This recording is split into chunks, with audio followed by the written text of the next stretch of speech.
এবং পুলিশও এখানে চালাচ্ছে। আস্তে আস্তে দীর্ঘ 20 বছর ধরে কেন্দ্রীয় সরকারের কাছে করেছিল, কিন্তু তারা কিছু করেনি। যেমন কপালেশ্বর কেলেঙ্কারি আপনারা চিন্তা করে সবাই জানেন, সেটাও করেছিল। কপালেশ্বর কেলেঙ্কারি আমরা করেছি। আর যেটা হচ্ছে তোমার ঘাটা, যেটা মাস্টার প্ল্যান সেন্ট্রালে করার কথা ছিল না, করেনি। কিন্তু আমরা অলরেডি 1,500 কোটি টাকার একটা মাস্টার প্ল্যান করেছি। তার মধ্যে এবছরের বাজেটেই 500 কোটি টাকা রাখা হয়েছে, এবং সেই 500 কোটি টাকার মধ্যে আমি বলে দিচ্ছি, দেখি আমাকে এই কাগজটা দিদি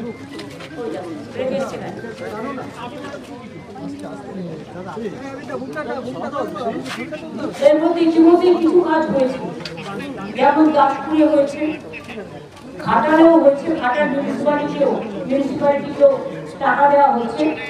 বর্ষার পরেই তারা কাজটা শুরু করবে, কারণ মনে রাখবেন এবারে বর্ষাটা আগে শুরু হয়েছে, এখনো সেপ্টেম্বর মাস পুরোটাই বর্ষার মরশুম। আর এখন তো চারিদিকে বর্ষা এত বেশি হচ্ছে, একদিকে ডিবিসি ছাড়া জল, অন্যদিকে মাইক্রন পাঞ্চে এবারে তো 11 ফুট বেশি জল ছেড়েছে। আর দাসপুর 2 এবং ঘাটাল পৌরসভায় 10 কোটিরও বেশি টাকা ব্যয়ে 5টা স্লুইসের নির্মাণের কাজ 90% সম্পূর্ণ হয়েছে। মানে ওই 500 কোটি টাকাটা এবারে বাজেটে রেখেছি, কাজটা শুরু হয়েছে। মোট কমপ্লিট হতে 2 বছর লাগবে, তার মধ্যে 6 মাস হয়ে গেল। ঘাটাল পৌরসভা এলাকায় 60 কোটি টাকা ব্যয়ে 2টো পাম্প হাউসের জন্য ওয়ার্ক অর্ডারও জারি করা হয়েছে। বর্ষার পরে কাজ শুরু হবে। 19 কিলোমিটার দীর্ঘ পলাশপাড় খাল খননের কাজ এবছর মে মাসে শেষ হয়েছে।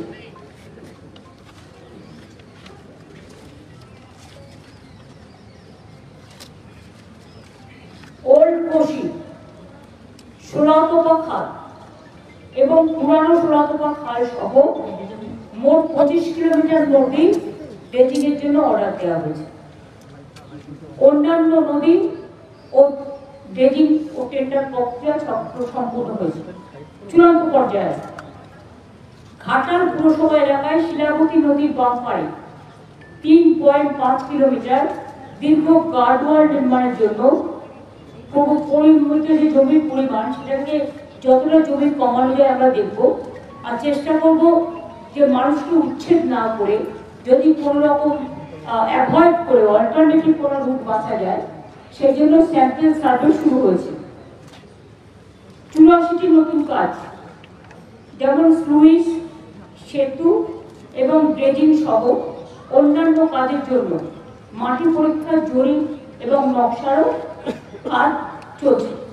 এগুলো 2025 সালের নভেম্বর মধ্যে চেষ্টা করছি, মানে বর্ষাটা না করলে তো সার্ভেগুলো হয় না, সুতরাং সেই জন্য আমরা এটা অপেক্ষা করছি।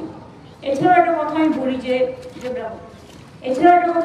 বলি যেটা হচ্ছে অনেক কৃষকের জমি বিভিন্ন জায়গায় বন্যায় ডুবে গেছে, আলু চাষি, পাট চাষি, কিন্তু আমাদের পশ্চিমবঙ্গ সরকারের একটা ক্রপ ইন্স্যুরেন্স স্কিম আছে, যেটা প্রতি বছর যাদের জমি ডুবে যায়, কৃষকদের জমি বলুন, ধান বলুন, পাট বলুন, আলু বলুন, তাদের সবাইকে আমরা ইন্স্যুরেন্সের টাকা দিই। এবং সেই ইন্স্যুরেন্সের টাকা কিন্তু যারটা ডুবে যায় তাকে দিতে হয়, আগে তাদের দিতে হতো। এখন এই টাকাটা পুরো শস্য বীমার টাকাটা আমাদের রাজ্য সরকার বহন করে। ধরে একটু জল কমে গেলেই, যে মাঠে জল জমে আছে বা ধান শস্য নষ্ট হয়েছে বা আলু বলুন, পাটও ইনক্লুড করা হয়েছে, সেখানে এগ্রিকালচার ডিপার্টমেন্ট তারা সার্ভে করে ইতিমধ্যে দেওয়া শুরু হয়েছে অনেক জায়গায়, যেখানে সম্ভব, যেখানে জলের জন্য এখন সম্ভব নয়, মাঠটাগুলো ডুবে আছে, জলের পরিমাণ কমলেই সেটা সার্ভে হবে এবং তারা ক্রপ ইন্স্যুরেন্স পাবে। আমি চাষি ভাইদের বলবো, চিন্তা করার কোনো কারণ নেই, সরকার আপনাদের সাথে সবসময় আছে, পাশে থাকবে। কারণ দুর্যোগ একটা শব্দ শুনলে সবাই ভয় পায়, কিন্তু কিছু কিছু অঞ্চল আছে, আর বাংলার সবচেয়ে বেশি দুর্যোগে ক্ষতিগ্রস্ত হয়। দুর্যোগের মধ্যে দিয়ে মানুষের যেমন দুর্ভোগ হয়, আমাদের সরকারি কাঁচাগারা কোষাগারও প্রায় শূন্য হয়ে যায়।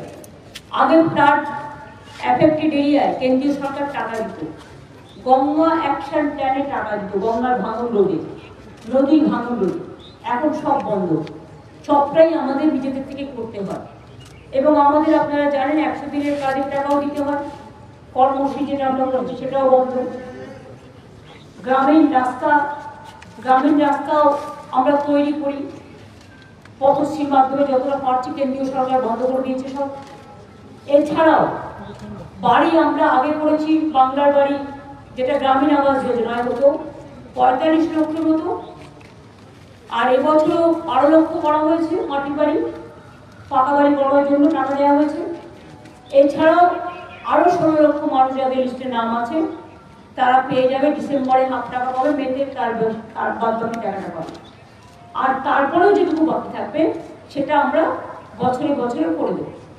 এছাড়াও আরবান এরিয়াতেও বাড়ির টাকা দেওয়া হয়, সংখ্যালঘু এরিয়াতেও দেওয়া হয়, ট্রাইবেল এরিয়াতেও দেওয়া হয়, সেগুলো কিন্তু এক্সট্রা আছে। সেই সংখ্যাটা আমি কিন্তু বললাম না, সেটাও প্রায় আরো 12 লক্ষ হবে সব এগিয়ে। সুতরাং আমি আজকে নতুন নয়, প্রতিবারই আসি, এবং একবার তো আমার মনে আছে ঘাটালে 3 তলা বাড়ি থেকে হেলিকপ্টারে করে মানুষকে নামানো হয়েছিল, সেটাও আমার মনে আছে। কাজে জায়গাটা পুরো একদম ডোবার মতো। আর বাংলাটা প্রবলেম হচ্ছে নদী মাতৃকা দেশ, আর বঙ্গ ডুবে যায়, নেপালে বৃষ্টি হলে উত্তরবঙ্গ ডুবে যায়, ডিবিসি জল ছেড়ে দিলে, মাইথন জল ছেড়ে দিলে, পাঞ্চের জল ছেড়ে দিলে, অন্যান্য নদী হয়ে সেই জলগুলোতে দক্ষিণবঙ্গ ডুবে যায়। এতে মানুষের যেমন ক্ষতি হয়, আমাদেরও রাজস্ব থেকে প্রচুর পরিমাণ টাকা খরচ হয় এর জন্য। কিন্তু আমরা মনে করি মানুষ ভালো থাকে, এর জন্য কিন্তু প্ল্যান করে আমাদের সরকারের আমলে আমরা প্রায় 5 লক্ষ পুকুর কেটেছি, 500 চেকড্যাম তৈরি করেছি, তাতেও কিন্তু জল অনেকটা ভরছে। কাজেই এখনো তোমার বাকি আছে। আইবার ডিবিসি যে জল ছেড়েছে এটা সব রেকর্ড ছাপিয়ে গেছে। টোটালটা কত যেন মনে হচ্ছে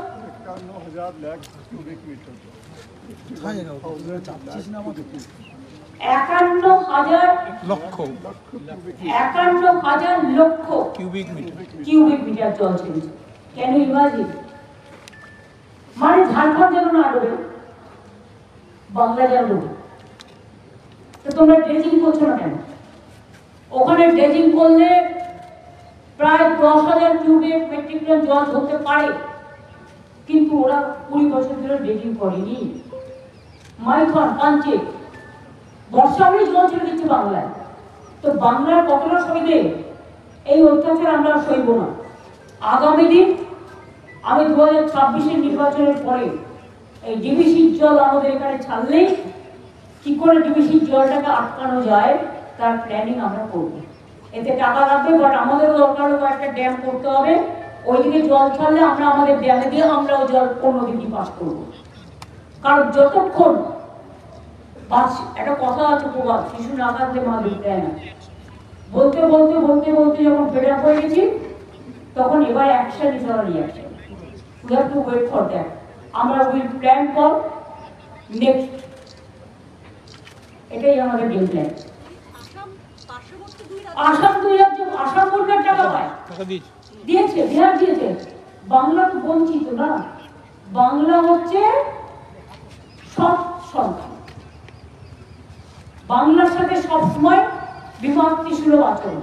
দেখছেন তো, আমি সাথে বিদ্যাসাগরের বাড়ি ওখান দিয়ে এলাম, যিনি বাংলা ভাষার উৎপত্তি স্থল থেকে নারী শিক্ষা, মহিলা বিবাহ সবকিছুই করেছিলেন, বাল্য বিবাহ, রাজা রামমোহন রায়ের সতীদাহ সংস্কার, রবীন্দ্রনাথ ঠাকুরের জাতীয় সঙ্গীত, বঙ্কিমচন্দ্রের বন্দে মাতরম, নেতাজি সুভাষচন্দ্র বোসের জয় হিন্দ স্লোগান, মাতঙ্গিনী হাজরার পিঠামণি ব্রিজ, আগে যখন ইউনাইটেড বৃন্দাবন ছিল, তাম্রলিপ্ত সরকার, ভারতবর্ষে যখন 3টে স্বাধীন সরকার গঠিত হয়েছিল দেশ স্বাধীনের আগে, একটা ছিল বালিয়া, আর একটা ছিল সাতারা, আর একটা ছিল এই টাঙ্গাইল সব ভুলে গেছে। এখন বলছে বাংলা ভাষারই নাকি কোনো অস্তিত্ব নাই, বাংলা বলে কোনো ভাষা নেই।